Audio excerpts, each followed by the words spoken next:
अस्सलाम वालेकुम। आप देख रहे हैं गूंज। सबसे पहले जो 230 है इलेक्शन एक्ट में तरमीम जो है मुतफ़क़ा राय से मंजूर करा दी गई है। और ये किस असना में हुआ है? ये इस असना में हुआ है क्योंकि हमने IMF के साथ अभी बहुत ही मुश्किल से एक मुआहदा तय किया है और उस बुनियाद पर हम नहीं चाहते जो हमारे प्रोजेक्ट्स हैं, इस वक्त की हुकूमत का मौक़िफ़ है कि वो प्रोजेक्ट्स जो हैं वो डीरेल हो जाएँ। जो कारखाने लगाए गए हैं, जो उसकी मद में इजाफे की या अपनी इकनॉमिक रिवाइवल के लिए जो मनसूबे बनाए गए हैं उनमें कोई रुकावट ना डाली जाए। इसलिए ये इख्तियार ज़रूर दिया गया है इंटरिम सेटअप के प्राइम मिनिस्टर को कि वो बातचीत करके जिन्होंने ये कारखाने लगाए हैं या जो इस वक्त मौजूदा हुकूमत है उनसे राब्ते में रहेगी और मामलात को आगे बढ़ाती रहेगी। अगर ये सिंपल टर्म्स में समझें तो इसका मतलब ये है। इस पर ज़ाहिर है कि बैरिस्टर अली ज़फ़र साहब का भी एक बुनियादी तौर पर एक एतराज़ आया है। उन्होंने कहा है कि ये अगर इन्होंने बाज ना आए तो ये 8-9 दिन में सुप्रीम कोर्ट से इसको फारिग करा दिया जाएगा, इस कवानीन में जो तरमीम लेकर आए हैं। अगर वही इख्तियारात दिए जाएंगे इंटरिम सेटअप को यानी कि निगरान हुकूमत को, तो फिर तो मामला यही है कि आप निगरान सेटअप ही ना लेकर आएँ, क्योंकि अगर आपने इख्तियारात वही रखने हैं तो फिर निगरान सेटअप की क्या ज़रूरत है? ये शामिल कुरैशी साहब का सवाल है। ज़ाहिर है कि इसके दलाइल भी मौजूद हैं, लेकिन इस पर क्या मज़ीद बात होगी हम आगे जाके प्रोग्राम में करेंगे।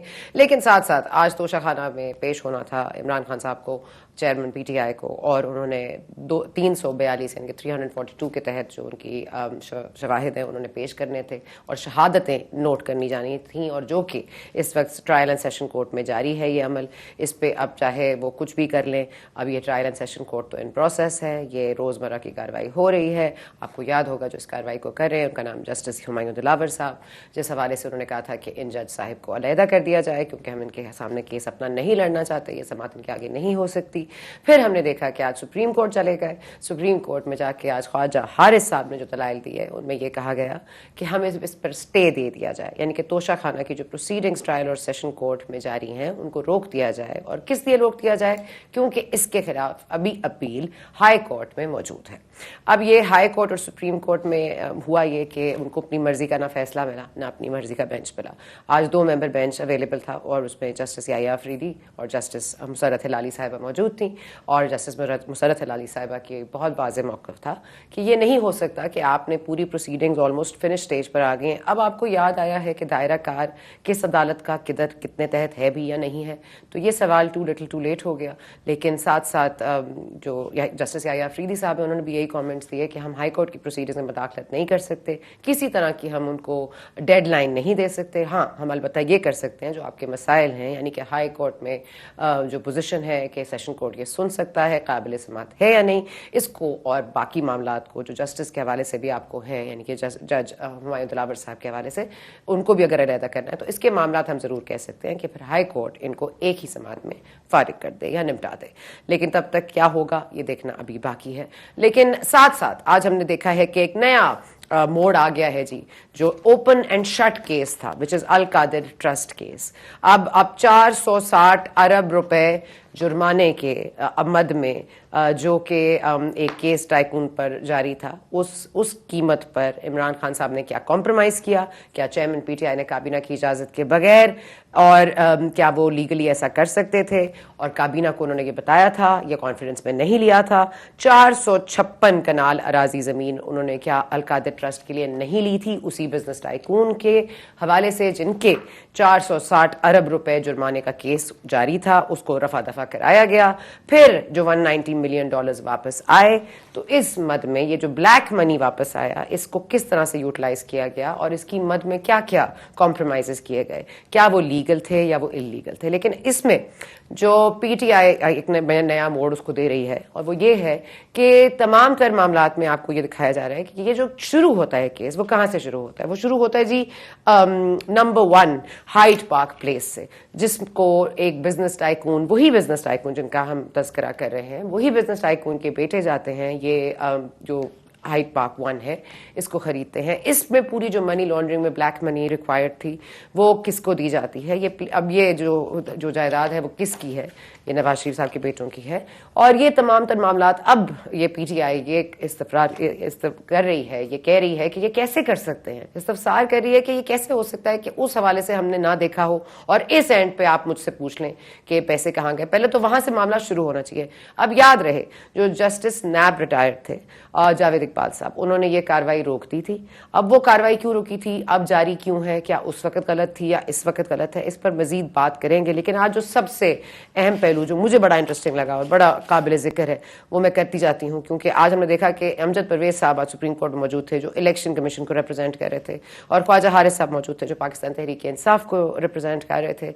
और ये याद रहे कि अमजद परवेज साहब भी वही हैं जिन्होंने इस्लामाबाद हाई कोर्ट में पेश होते रहे मरियम नवाज साहिबा के केस के हवाले से, और ख्वाजा हारिस वही हैं जो कि नैब कोर्ट्स में जो पनामा वाले मामले थे लोअर कोर्ट्स में नवाज शरीफ के लिए पेश होते रहे। तो आज tables have turned and what a coincidence. But in any case हम आगे चलते हैं। शुएब शाहीन ने हमें ज्वाइन किया है। शुएब शाहीन साहब बहुत शुक्रिया आपका। आप इस वक्त इमरान खान के वकील भी हैं और ज़ाहिर कोर कमेटी के मेंबर भी हैं। ये एक सर पहले तो हम अलकादर पे बाद में आते हैं, ये 230 पे ज़रा जिक्र कर लेते हैं। ये जो 230 ले आए हैं और ज़ाहिर इस पर एतराज़ था कल तक पीपल्स पार्टी को, लेकिन आज ये मुतफ़िका तौर पर मंजूर हो गया। कल ये थोड़ा सा ग्रे एरिया में था कि ये इख्तियारात किस कदर दिए जाने हैं। आज इसका कम से कम कुछ मेजर हो सकता है कि हम कह रहे हैं कि फाइनेंशियल जो मामलात हैं जो हमने शुरू किए हैं जिससे इकोनॉमिक रिवाइवल की तरफ हम जा रहे हैं वो नहीं रुकने चाहिए। तो आप समझते हैं कि ये ठीक हुआ है?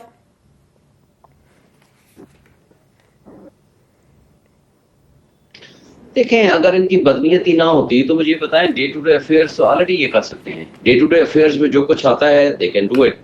इनका मकसद तो फ्री एंड फेयर इलेक्शंस के लिए इम्पार्शियल गवर्नमेंट को लाना है, और इम्पार्शियल गवर्नमेंट मींस कि वो सिर्फ डे टू डे अफेयर्स चलाएंगे और फ्री एंड फेयर इलेक्शंस के लिए, ऑनेस्ट इलेक्शंस के लिए फैसिलिटेट करेंगे। और अगर इनका ये मकसद नहीं है, उसमें तो लिखा हुआ है फिर डे टू डे अफेयर्स में, उसमें तो जो भी डे टू डे अफेयर्स होगा उसमें दैट इज इंक्लूडेड। फिर अगर इनका मकसद या बदनीयती ये नहीं है कि इसको लंबे अरसे के लिए चलाना है, या इनको शक है कि ये इलेक्शन शायद 90 डेज में ना हो या 60 डेज में ना हो, ये भी एक फ्रॉड एंड बदनीयती है कि आप ये 3 दिन या 4 दिन पहले डिसॉल्व कर देंगे असम्बली, जो कि आज से 7 महीने से हम ये सुन रहे हैं कि जी बड़ा गलत काम हुआ, असम्बली डिसॉल्व करने की वजह क्या है। भाई आपकी तो बदनीयती सामने नजर आ रही है कि 3 दिन बाद एक्सपायरी हो रही है और आप उससे पहले डिसॉल्व कर रहे हैं, तो फ्रॉड और किसको कहते हैं? तो बात यह है कि फिर आपको इन चेंजेस की जरूरत क्या है।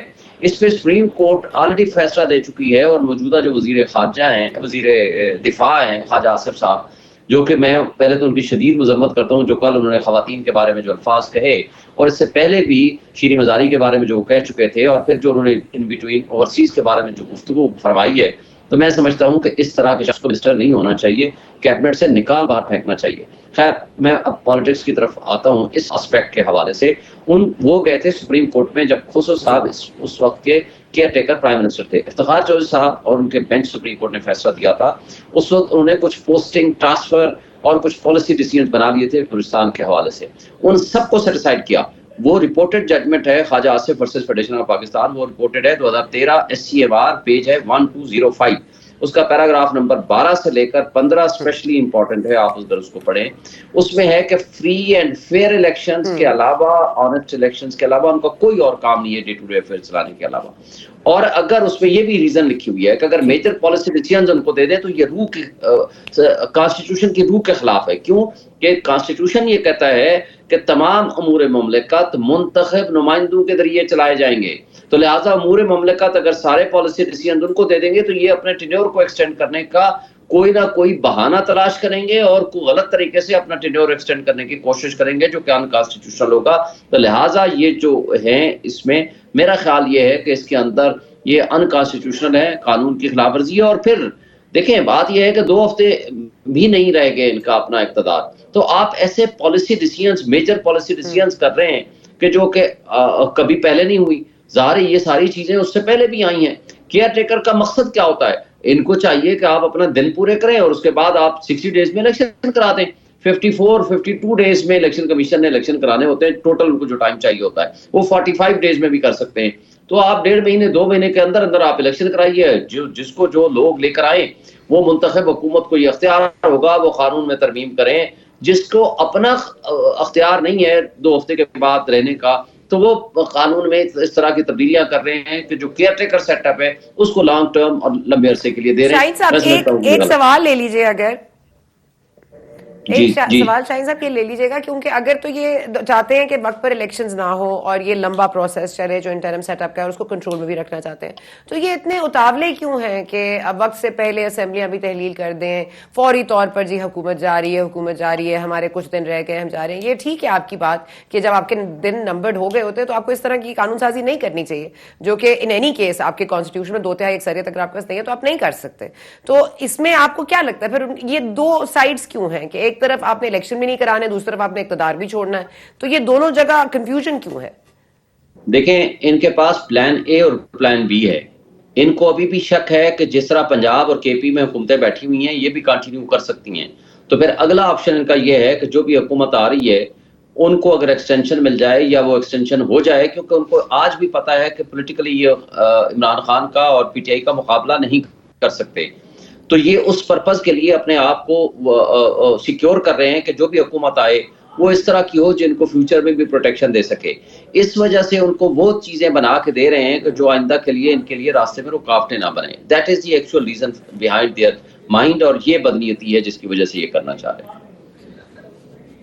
ठीक है सर, कल आप पेश हुए थे इलेक्शन कमीशन में, जो तौहीन इलेक्शन कमीशन का मामला था, और खान साहब भी साथ पेश हो गए थे। परसों रात तक ये इतलात थी कि गिरफ्तार करके उनको पेश किया जाए, लेकिन आप पेश हो गए। फिर आप, क्योंकि जाहिर है आपने अभी भी केस लिया, तो आपने कुछ दिन मांगे थे। आपने सितंबर में कहा कि हम इसको दोबारा समाअत कर लेते हैं, लेकिन फिर 2 अगस्त की तारीख है। तो सर ये मामला कहाँ जाते हुए दिखाई दे रहा है, और आज जो सुप्रीम कोर्ट में जो स्टे वाला मामला था तोशा खाना पे, उस पर भी आपको मतलब कम से कम जो उम्मीद की जा रही थी वो फैसला तो नहीं आया। अब आगे क्या होगा? देखिए, इलेक्शन कमीशन का तो ऐसा सच मेरा नहीं ख्याल कि इसमें कोई अभी इतना कोई सीरियस कोई इशू है, क्योंकि उसमें हाई कोर्ट ने ऑलरेडी स्टे दिया हुआ है कि कोई फाइनल फैसला नहीं पास करेंगे, फाइनल ऑर्डर नहीं करेंगे, you can proceed with this matter. उसमें तो ज़ाहिर है हमारे पास अभी रिकॉर्ड नहीं है, वो रिकॉर्ड होगा तो वो कंप्लीट रिकॉर्ड होगा, तो उसमें हम असिस्ट करेंगे कि किस तरह उसमें इंपॉर्टेंट क्वेश्चन, एक फ्लॉ इन्वॉल्व है कि क्या इलेक्शन कमीशन को तौहीन अदालत या तौहीन इलेक्शन कमीशन का अख्तियार है या नहीं है। ये मोस्ट इंपॉर्टेंट क्वेश्चन है, क्योंकि वो एक आईनी एग्जेक्टिव इदारा है, that is not a court, लिहाजा वो कोर्ट के अलावा कोई नहीं कर सकता। तो लिहाजा उसमें तो ये चीजें हैं जो हम देखेंगे। दूसरा, जो आज आप सुप्रीम कोर्ट के हवाले से बात कर रही हैं, सुप्रीम कोर्ट ने आज रिमांड कर दिया है chief justice Islamabad high court को कि तमाम केसेस जो इससे रिलेटेड ऑलरेडी पेंडिंग हैं उस सबको यकजा करके आप इकट्ठे डिसाइड करें। और सबसे इंपॉर्टेंट क्वेश्चन 2 हैं उसके अंदर। एक ये है कि सबसे पहला क्वेश्चन आता है कि अगर जुरिस्डिक्शन है इस केस में या नहीं है। दूसरा, क्या with in limitation of law क्या ये कंप्लेंट फाइल हुई है या नहीं हुई। तीसरा इंपॉर्टेंट क्वेश्चन ऑफ लॉ ये है, क्या ऑथोराइज्ड पर्सन ने ये कंप्लेंट फाइल की है या नहीं। तो लिहाजा ये क्वेश्चंस पहले डिसाइड होने चाहिए। आज सुप्रीम कोर्ट ने भी ये वाज़ेह किया है, ये क्वेश्चंस जब तक डिसाइड ना हो आगे मेरिट ऑफ द केस पे चलाने का कोई फायदा नहीं है। दूसरी बात यह है कि ट्रांसफर एप्लीकेशंस है, वो भी उन्होंने कहा है कि कल डिसाइड करें और कल लगी हुई है। और ट्रांसफर एप्लीकेशन में अहम बात यह है कि जिस जज साहब हुमायूं दिलावर के पास नीचे केस पेंडिंग है, उस जज साहब ने एडमिटेडली अपने फेसबुक से वो पोस्टें की हैं जो खान साहब के खिलाफ नाजेबा किस्म की पोस्टें 2014 से लेकर ऑनवर्ड कई सालों तक। और इस जज साहब का जो कि बायस्ड एटीट्यूड ऑलरेडी एडमिटेड है, तो उसको इस केस को नहीं सुनना चाहिए। उसके बावजूद वो डे टू डे चला रहे हैं और वो कहते हैं मैंने हर हाल में इस केस का फैसला करना है। उस पर जो ट्रांसफर एप्लीकेशन है इस्लामाबाद हाई कोर्ट ने उस पर नोटिस कर दिए और उसका भी फैसला आना बाकी है। तो इस पे उन्होंने डायरेक्शन दे दी कि ये सारे एप्लीकेशनें कंसोलिडेट करके तो इकट्ठे फैसला करें, जो कि कल मुतवक्के है। और हम उम्मीद रखते हैं इस्लामाबाद हाई कोर्ट उस पर इंसाफ सिर्फ होना नहीं बल्कि होता हुआ नजर भी आना चाहिए। That is the matter pending before the now Islamabad High Court. ठीक है शाहीन साहब, let me just ask a question. जो मुसरत हिलाली साहिबा जस्टिस मोजेस हैं, उन्होंने ये कहा, उन्होंने ये पॉइंट उठाया था कि आप लोगों को अब ये क्यों याद आ रहा है जब फाइनल स्टेजेस और 342 के तहत जो रोजमर्रा की कार्रवाइयाँ हो रही हैं, डे टू डे कार्रवाई में जिसमें शहादतें आप रिकॉर्ड करनी है, तो ये क्लोजिंग मामला चल रहे हैं इस वक्त केस के, तो अब आपको क्यों दायरा कार पे एतराज हो रहा है? इसका जवाब क्या है? देखिए, पहली बात तो यह है कि इस पे पहले दिन से चैलेंज किया गया था। पहले दिन जब चैलेंज किया तो उस जज साहब ने कहा कि नहीं ये काबिल समाअत है। जब हम इस्लामाबाद हाई कोर्ट में लेकर गए, ये 1 महीने के अंदर अंदर सारा वाक़या है, इस्लामाबाद हाई कोर्ट ने कहा कि हाँ इस तो काबिल समाअत नहीं है, on the face of it नजर आ रहा है। लेकिन वो क्वेश्चंस जो हमने हाई कोर्ट में पुट किए, उन्होंने उसको 8 से 10 क्वेश्चंस बना के कहा कि नहीं ये पहले वो दोबारा फैसला कर ले, जो ऑलरेडी फैसला कर चुका है, जो जज अपना माइंड डिस्क्लोज कर चुका है। उसके बाद सेटल्ड लॉ ये है कि उसके पास दोबारा नहीं भेजना चाहिए था, किसी और जज के पास जाना चाहिए था। 7 दिन का जज साहब ने टाइम दिया chief justice Islamabad high court ने कि 7 दिन में फैसला करें। तो उस जज साहब ने 7 दिन की बजाय फैसला किया और ख्वाजा आरिफ साहब ने कहा जी 2 दिन के लिए मैं अवेलेबल नहीं हूं, बल्कि 1 दिन के लिए उन्होंने डेट मांगी। तो उसके बावजूद उनको सुने बगैर उन्होंने फैसला कर दिया नहीं ये मेंटेनेबल है। उसको जब दोबारा हमने चैलेंज किया, तो जब हाई कोर्ट में दोबारा मैटर ये आया, तो उस ऑर्डर को हमने सुप्रीम कोर्ट में भी चैलेंज कर दिया, दोबारा इस्लामाबाद हाई कोर्ट में भी चैलेंज कर दिया। हमने आखिरी स्टेज पे नहीं गए, इस्लामाबाद हाई कोर्ट ने उसमें नोटिस करके इस हफ्ते के लिए रख दिया, जो कि कल फिक्स है। उसने कहा मैं हाई कोर्ट के फैसले का भी इंतजार नहीं करूंगा, जबकि सब जुडिस मैटर था। सुप्रीम कोर्ट के फैसले का भी इंतजार नहीं करूंगा, मैं डे टू डे अफेयर्स पे चलाऊंगा। ये सारा केस विद इन 1 वीक उसने डिसाइड किया है। अभी फाइनल डिसीजन नहीं आया, लेकिन उन्होंने सारा प्रोसेस विद इन 1 हफ्ते के अंदर। लेकिन जो दिलावर साहब कोर्ट चले गए हैं, वो भी तो हाई कोर्ट चले गए अपने लिए इंसाफ मांगने के। फेसबुक वाली पोस्ट जो है आप लोगों ने क्यों एज एविडेंस पेश की? फिर आपको तारिर साहब की मौजूदगी पे भी एतराज था, फिर उन्होंने भी कल आपको फुल फ्रंटल जवाब भी दे दिया है कि हाँ मैं ओन करता हूँ ऑडियो को, और मैंने अगर बुकला को कह दिया है साथ चलेंगे तो उसमें क्या है। एक मिजाज का जो ख्वाजा आरिफ साहब के दलाइल में नजर आया वो यही कि जज और बुकला तो बेहतरीन दोस्त हैं और दिल में कोई बात ना रखें। तो ये मामला अब रेक्टिफाई हो गया है, ये अब नहीं है मामला, या अभी तक है ये मामला चल रहा है दिलावर साहब की? देखिए हम तो कोई ऐसी चीज नहीं रखते। मुझे ये बताएं, तारड़ साहब ना उसमें कंप्लेनेंट है, तारड़ साहब ना उसमें गवाह है, तारड़ साहब का ना इलेक्शन कमीशन के इशू से कोई ताल्लुक है। वो अपने बंदों को, अपने वर्कर्स को बुला के कह रहे हैं कि वहां पहुंचे हैं, कि जहां ऑलरेडी सिक्योरिटी थ्रेट भी है खान साहब के लिए। उनका क्या काम है? हमारा तो एक केस है ना, हम तो पेश हो रहे हैं मुल्जिम की तरफ से, अपनी तरफ से, और खुद हम पेश हो रहे हैं। हमारा तो एक वजह है जाने की, उनके आने की, उनके लोगों को बुलाने की, उनके वहां आज आके उसको मॉनिटर करने की। मुझे बता दें कोई 1 गुड रीजन बता दें। अगर उनकी कोई वजह है, वो मुद्दई हैं, वो कंप्लेनेंट हैं, वो गवाह हैं, या उनका इस केस से, इलेक्शन कमीशन के केस से ताल्लुक है, ये तो वो खुद शो कर रहे हैं। इसका मतलब है कि ये सारा मिली भगत से केस बनाया है। इसका मतलब ये है कि इलेक्शन कमीशन और वो मिल के ये सारा प्रोग्राम बना के तो यहाँ प्रोसीडिंग करा रहे हैं। तो इससे तो मुझे यही नजर आता है, और जज साहब भी उनके साथ मिले हुए हैं। अच्छा सर, इस पे आ जाते हैं। ये जो अलकादिर ट्रस्ट ने जो नया मोड़ लिया है, इस पर हम जरा वक्फे में से वापस आके बात कर लेते हैं। लेकिन अगर सरसरी तौर पर आप बता दें कि ये जो अब नए मामलात आ गए हैं कि 460 अरब रुपए जुर्माना जो देना था, उसका केस जो जारी था, जो बिजनेस टाइकून था, वो 190 मिलियन पाउंड जो वापस आए, वो ऐसा कर सकते थे पीटीआई चेयरमैन के नहीं कर सकते थे? क्या काबीना को उन्होंने कॉन्फ्रेंस में लिया था या नहीं लिया था? अब हम चले गए हाइड पार्क प्लेस 1 में, बैक टू स्क्वायर 1 के जो बिजनेस टाइकून के बेटे हैं और जो मनी लॉन्डर करके वो प्रॉपर्टी खरीदी गई, और उसके एवज अब हम बात करें कि 456 जो कनाल अराजी इमरान खान साहब को मिली अलकादिर ट्रस्ट बनाने के लिए, क्या उसमें कोई मैलिफाइड इंटेंट था या नहीं? आपका सर इसमें अगर 2 लाइन का जवाब हम सरसरी ले लें, फिर वापस आके तफसीली बात। जी देखिए, पहली बात तो यह है कि इसके अंदर ये चीज ऑलरेडी 2 चीजें बड़ी इंपॉर्टेंट हैं। अब तो आपके सामने नैब ऑलरेडी इसको क्लोज कर चुका है। हमारे तो नॉलेज में नहीं था, हमें तो कल पता चला, जिसमें खान साहब ने सारा वाजे भी कर दिया। तो क्या नैब को नहीं पता था कि वो ऑलरेडी इसको क्लोज डाउन कर चुके हैं? क्लोज करने के बाद आज किस वजह से उसको रीओपन करके इनके खिलाफ, और कोई वजह भी नहीं बताई, ना बताया, ना हमें रिकॉर्ड दिया, ना हमारे नॉलेज में था। ये तो सब कुछ सामने आ गया। एक बात बता दूं, इसमें किसी किस्म की कोई बदनीयती खान साहब की नहीं है। 2 चीजें बड़ी अहम है। क्या इसके ऊपर एनसीए और इनके दरमियान जो एग्रीमेंट हुआ मलिक रियाज के दरमियान, उसके कंटेंट्स क्या हैं, वो बड़े अहम है। और दूसरी बात, मौजूदा कैबिनेट, पिछले कैबिनेट को कहते हैं ना गलत फैसला था, मौजूदा कैबिनेट उस फैसले को रिवर्स करके सुप्रीम कोर्ट में पैसे पड़े हैं, जाकर एप्लीकेशन दें, वो पैसे ले लें, फिर ये कहें कि हम जस्टिफाइड हैं। ये तो इनकी नीयत ही नहीं है। और एक बात बताऊं, इस सारे फट्टे को खोलने के बाद हसन नवाज, हुसैन नवाज जरूर इसमें फंसेंगे। Thank you. ठीक है Shahid sahab, let me just take a break. हमने दूसरी की पोजीशन भी हमने लेनी है, तो हम वक्फे के बाद आते हैं, तो कोशिश करते हैं कि नून लीग मौक़िफ़ जान सके। हम वक्फा लेने जा रहे हैं, आप हमारे साथ रहिए।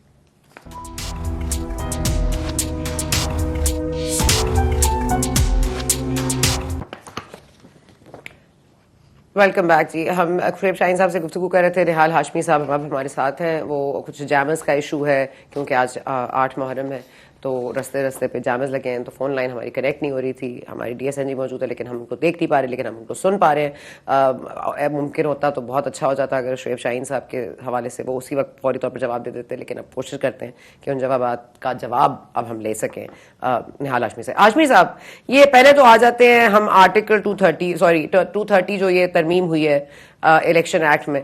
तो इसके लिए बार बार कहा जा रहा है कि क्योंकि IMF की इतनी शराइत सख्त है और क्योंकि हमारी इकोनॉमिक रिवाइवल के लिए ये इतना ज़रूरी है कि जो हमने मंसूबे शुरू किए हैं उनको कोई रोक टोक ना हो जाए, उनमें कोई रुकावट ना आ जाए, इसलिए हम ये इख्तियार देना चाहते हैं। आज ये बात क्लियर होगी कि इख्तियार क्यों देना चाहते हैं।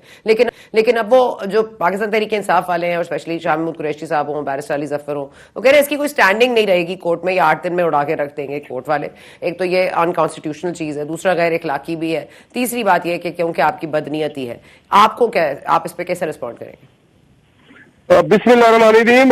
सना, मुझे इल्म नहीं है कि आर्टिकल 230 में क्या अमेंडमेंट लाया जा रहा है, और जब तक मुझे ये पता ना चले कि अमेंडमेंट क्या ला रहे हैं और किस नौयत के ला रहे हैं और उसके मकासद क्या है, तो मेरे ख्याल से मेरा इस पे राय देना बहुत ही नामुनासिब होगा, क्योंकि कॉन्स्टिट्यूशन के हवाले से ये मामला है।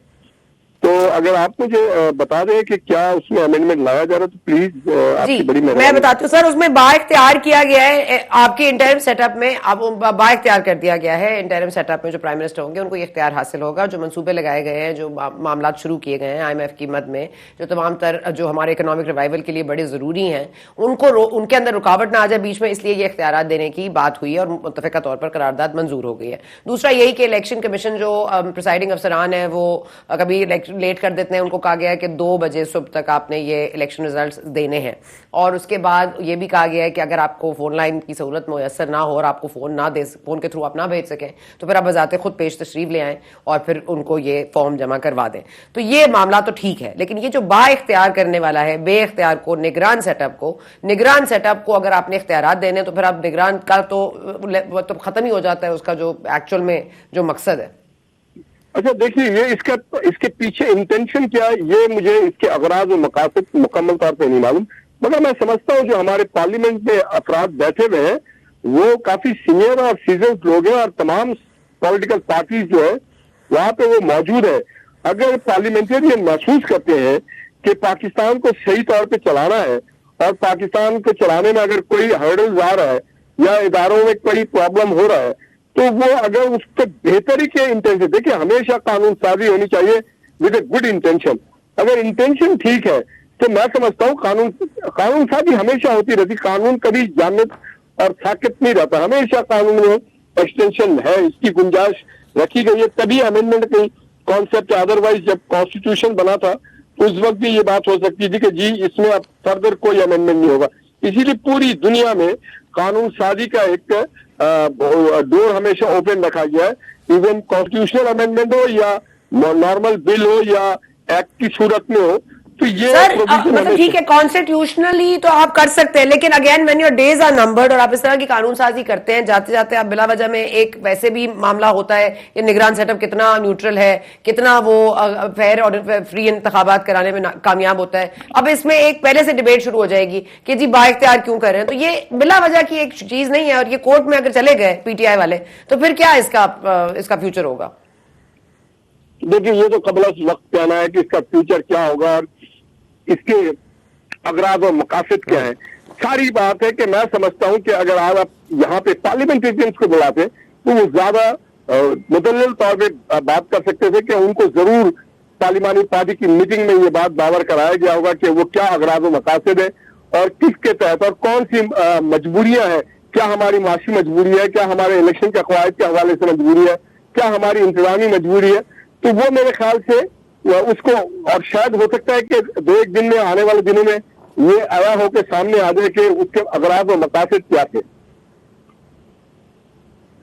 ठीक है, ओके सर, ये बता दें कि आज एक अजीब हमने देखा है, अगर आप देखें तो एक बड़ा ही मतलब एक तस्वीर अगर मैं खींचूं आपके सामने, तो अमजद परवेज साहब आज इलेक्शन कमीशन को रिप्रेजेंट कर रहे थे तोशाखाना में, जो सुप्रीम कोर्ट में समाअत हुई आज, और 2 मेंबर जज साहिबान बैठे थे, उसमें जस्टिस नुसरत लाली साहिबा थी, जस्टिस याहिया अफरीदी थे, और PTI जो स्टे लेने वाला मामला था तोशाखाना में वो गए हुए थे वहां पे। अमजद परवेज साहब मौजूद थे जो रिप्रेजेंट कर रहे थे इलेक्शन कमीशन को, ख्वाजा हारिस साहब रिप्रेजेंट कर रहे थे PTI को।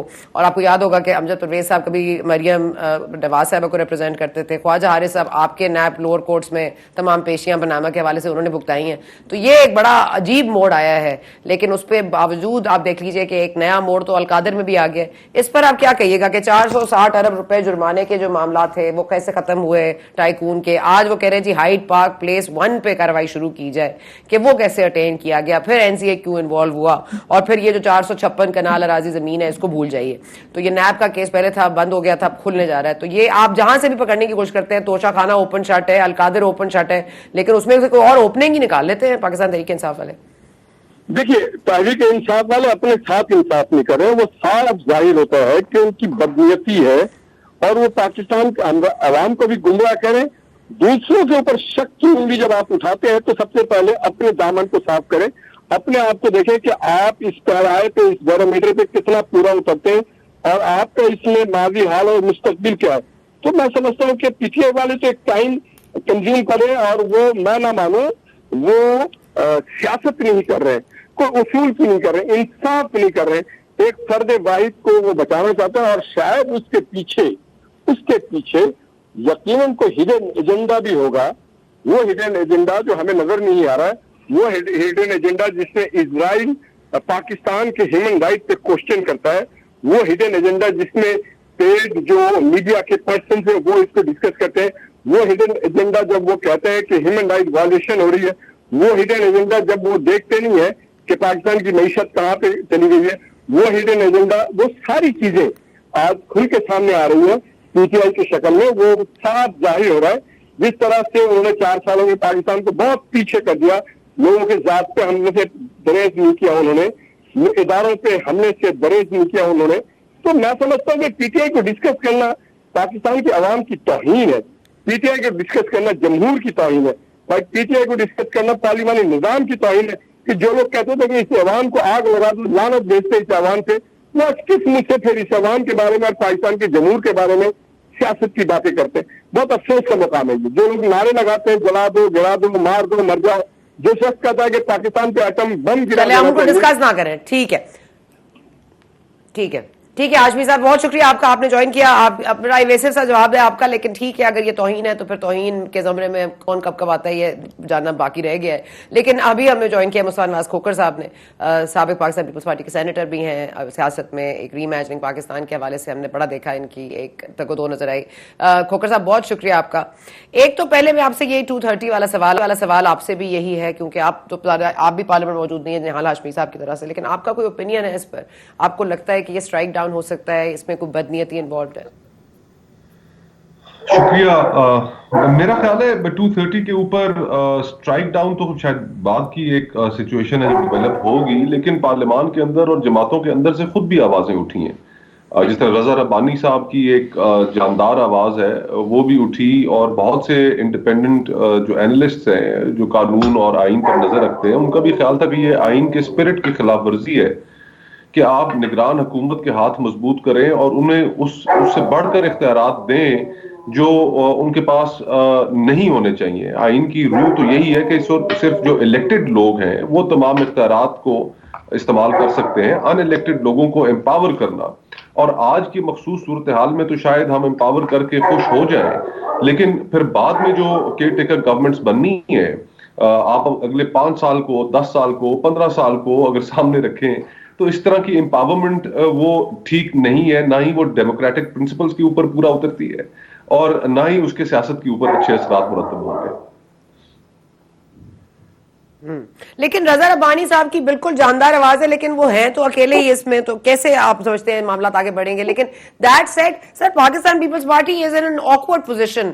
जो उनको लग रहा था कि पाकिस्तान पीपल्स पार्टी अब मजीद स्ट्रांग होने जा रही है, ये अवामी पार्टी बन जाएगी, नेशन वाइड इसको एक पजीराई मिलेगी, बहुत तकिया था बाप पार्टी ज्वाइन कर लेगी, बिजेंजो साहब ने इनकार कर दिया है, फिर कहा गया जी डिसिडेंट्स पंजाब और खैबर पख्तूनख्वा आ जाएंगे, पाकिस्तान तहरीक इंसाफ के जो कट के आएंगे वो भी, उनको भी अपना अपना ठिकाना मिल गया है, कोई काफ में चला गया है, कोई इस्तेहकाम में चला गया है, कोई परवेज खटक साहब के साथ है। तो ये जो उनका ख्वाब था वो कुछ थोड़ा सा धुंधला सा गया है। आपको क्या लगता है कि इनकी क्या इस वक्त पोजीशन जो है वो नून लीग के साथ एक पेज पे रहने में इनकी बचत है या अलग पेज बना लेने में? देखिए, सियासत तो पीपल्स पार्टी को फोकस रखना चाहिए था कि अपने जोर बाजू के ऊपर वो अपनी एक प्रोग्रेसिव लिबरल पॉलिटिक्स को जारी रखे। एक बहुत बड़ा असासा है और फिर इस मुल्क में बड़ा गैप है एक मखसूस अंदाज की सियासत का कि जो इस वक्त कोई पॉलिटिकल पार्टी नहीं कर रही, कि एक रीजनेबल डिस्कोर्स रख के आप अपोज कर सकते थे एस्टेब्लिशमेंट को भी, और जो इस वक्त मौजूदा सूरत हाल है उसमें एक बहुत बड़ा वैक्यूम मौजूद है। लेकिन मैं इसके ऊपर ज्यादा इसलिए नहीं कहना चाहूंगा कि एक तल्लुक रहा है, लेकिन लग ऐसे रहा है कि जो उम्मीदें थी वो अब पूरी नहीं हो पा रही, और ये इससे पहले भी हो चुका है। आपको याद होगा कि बलूचिस्तान हुकूमत मुस्लिम लीग नून के दौर में गिरी, फिर उसके बाद हम एक्सपेक्ट कर रहे थे कि शायद चेयरमैन सेनेट साहब की जो स्लॉट है वो पीपल्स पार्टी के हिस्से में आएगी, जो लोग वहां से सेनेटर्स इलेक्ट हुए थे वो पीपल्स पार्टी के पास आएंगे, लेकिन वो उस वक्त ऐसा नहीं हुआ। और फिर अब हमने देखा कि जो तवक्को लगाई हुई थी कि जनूबी पंजाब से कुछ सियासतदान शायद शामिल हो, वो सारे इस्तेहकाम पाकिस्तान में चले गए। खैबर पख्तूनख्वा में जो तवक्को थी वो परवेज खटक साहब ने अपना ग्रुप बना लिया, और बलूचिस्तान के जो अभी सियासतदान है उन सारों की एक विजिबल टिल्ट नजर आ रहा है, या एक नज किया जा रहा है उन्हें मुस्लिम लीग नून की जानिब। तो मुझे तो ऐसा लग रहा है कि दोबारा वो रिपीट है उसी सूरत हाल का कि जिसमें जो शायद एक्सपेक्टेशंस थी या एक्सपेक्टेशंस दिलाई गई थी वो अब पूरी होती हुई नजर नहीं आ रही। तो पाकिस्तान पीपल्स पार्टी ने बड़ा केयरफुल खेला कि तमाम फैसले इनको करने दें, मेन पोजीशन इनको दे दें, फिर ये सियासी कॉस्ट पे करेंगे और हम बच जाएंगे, लेकिन ऐसा हुआ नहीं। देखिए, जो अल्टीमेटली जो इंतखाबी दंगल है जो पंजाब के अंदर होना है, और पंजाब डिटर्मिनिंग फैक्टर होगा कि वो किस साइड पे जाता है, वहां पर तो इस वक्त कोई पजीराई नहीं है। किसी भी आप जो इलेक्शन लड़ने वाले लोग हैं किसी से आप बात कर लें, उनकी जो चॉइस होगी वो